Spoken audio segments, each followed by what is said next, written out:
Knowledge fact کے ناظرین السلام علیکم۔ تمکنت بیگم جس عارضے میں مبتلا ہیں وہ اہرام مصر کے معمے میں مواصلت رکھتا ہے۔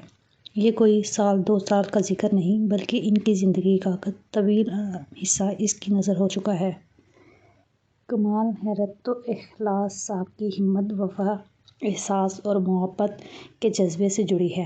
کہانی کے آغاز میں ہی میں اپنے قارئین کو مطلع کر دوں کہ یہ کہانی حقیقت پر مبنی ہے، ماں سوائے کرداروں، جگہ وغیرہ کے فرضی ناموں کے۔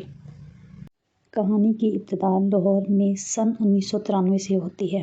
تمکنت بیگم جیسے ہی اعلیٰ اعزاز کے ساتھ اپنی ڈگری کی تعلیم مکمل کرتی ہیں، والدین ان کے لیے کسی مناسب رشتے کی تلاش شروع کر دیتے ہیں۔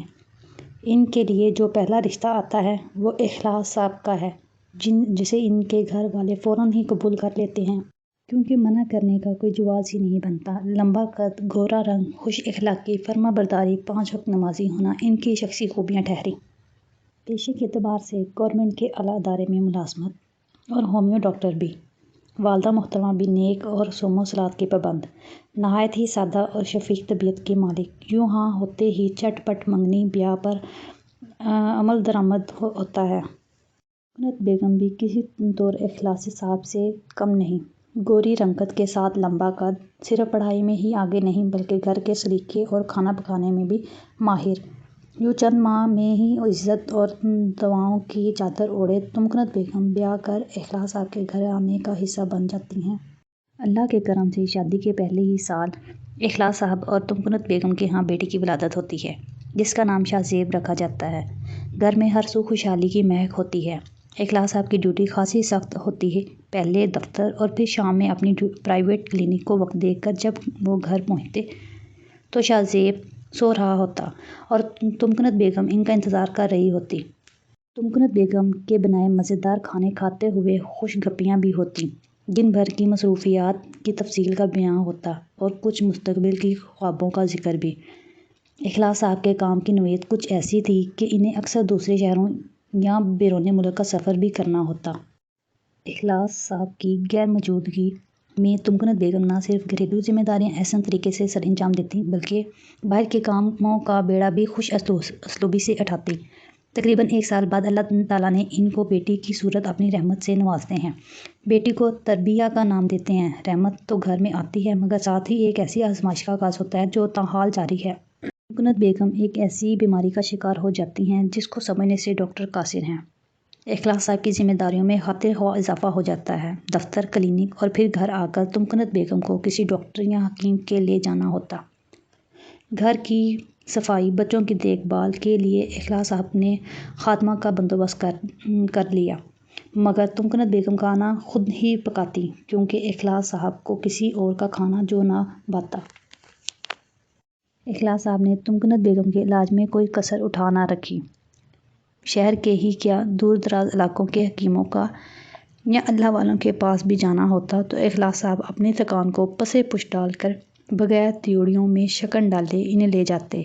مہنگی ادویات، اعلیٰ ڈاکٹروں کے مشہور حکیموں کے نسخے اور پیر و مرشد کی تعویذوں سے ذرا فرق نہ پڑتا۔ یوں دن بدن تمکنت بیگم کی صحت گرتی جاتی ہے۔ خوراک کم اور ادویات کا استعمال انہیں جیسے اندر سے کھوکھلا کر دیتا ہے۔ دوست احباب، رشتہ دار سب اخلاص صاحب کو مشورہ دیتے ہیں کہ بچے ابھی چھوٹے ہیں، آپ دوسری شادی کر لیجیے، آپ کی دوسری بیگم بچوں کا خیال رکھے گی۔ لیکن اخلاص صاحب کا ایک ہی جواب ہوتا جو آج کے دور میں شاید ہی سننے کو ملے: تمکنت پہلے سے تو بیمار نہیں تھی، میں بیاہ کر لایا ہوں تو اب یہ میری ذمہ داری ہے۔ اگر رب تعالیٰ نے انہیں اور مجھے آزمائش کے لیے چنا ہے تو میں انہیں اکیلا کیوں چھوڑوں؟ اخلاص صاحب کے یہ 2 جملے جیسے تمکنت بیگم کے لیے طاقت و توانائی کا مربع ہوتے۔ وہ اپنے آپ کو پھر سے صحت مند محسوس کرنے لگتی۔ ڈاکٹروں کے سپاٹ لہجے اور غیر تسلی بخش جوابات تو تمکنت بیگم اور اخلاص صاحب کی ہمت توڑ دیتے، مگر وہ اپنے اللہ کی رحمت سے کبھی مایوس نہ ہوئے۔ تمکنت بیگم کی تمام ضروریات کا خیال رکھنا، ان کے لیے اعلیٰ کپڑے خریدنا، ان کے بال بنانا، ان کو تیار کرنا اخلاص صاحب کے مشاغل ہی میں ہی شمار ہوتے ہیں۔ تمکنت بیگم کی کمر جھک گئی ہے۔ ہاتھوں پیروں کی طاقت کھو چکی ہے۔ بات کرنے کا انداز تبدیل ہو گیا ہے، مگر جو نہیں بدلا وہ تمکنت بیگم کی خوش مزاجی ہے۔ سب سے حیران کن بات یہ کہ اخلاص صاحب تمکنت بیگم کو کہیں بھی ساتھ لے جانے میں ذرا جھجک محسوس نہیں کرتے، چاہے کوئی دعوت ہو یا شادی کی تقریب۔ سال گزرتے گئے اور تربیہ کی شادی کا وقت آن پہنچتا ہے، جس کی ساری تیاری اخلاص صاحب کرتے ہیں اور دونوں نہایت خوشی سے بیٹی کو رخصت کرتے ہیں۔ 28 سال کا ایک طویل عرصہ تمکنت بیگم نے صرف اخلاص صاحب کی مثبت رویے، ہمدردانہ خدمت، مزاح بڑے جملے اور تسلی بخش پرامید باتوں کے سہارے گزار دیا، اور ابھی تک گزار رہی ہیں۔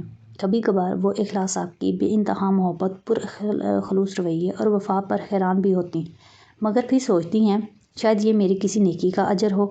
اخلاص صاحب ریٹائر ہونے کے بعد تمکنت بیگم کی خدمت میں ہمہ وقت مصروف رہتے ہیں۔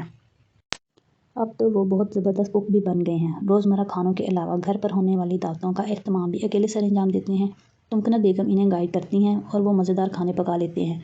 تمکنت بیگم کی دلجوئی کی خاطر 7 سے 10 بجے والے ڈرامے ان کی معمول کا حصہ بن چکے ہیں۔